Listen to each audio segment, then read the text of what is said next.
En vista dos problemas rexistrados nos últimos anos a hora de conceder permisos para que os locais hostaleiros organizasen concertos en espazos públicos, o Concello da Pobra decidiu poñer en marcha Sons da Vila.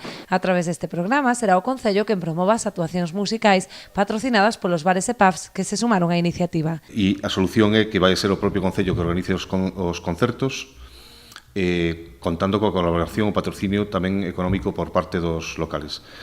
Terán que poñer 300 euros e lle dará dereito a cada local a ter 2 concertos nas súas inmediacións.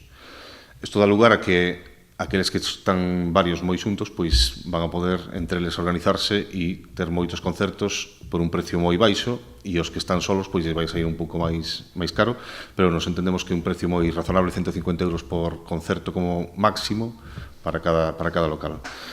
En total, desenvolveránse 22 concertos en 6 puntos do casco urbano durante todo o verán. Darán comezo este mesmo venres coa actuación de Chamaquito Pistolas na zona dos Xardíns. Pois hai moitos grupos, sería igual un pouco pesado dicirlos todos agora, pero bueno, está Maneiro, dos Heredeiros, está Mad Martin Trío, están Caras B, grupos tamén da zona.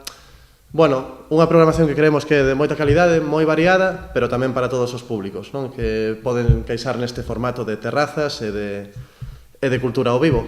O horario límite para o remate da actuación serán as 11:30 os mércores, xoves e domingos e 1:30 os venres e sábados. O Concello destina a este programa unha partida orzamentaria de 8.000 euros.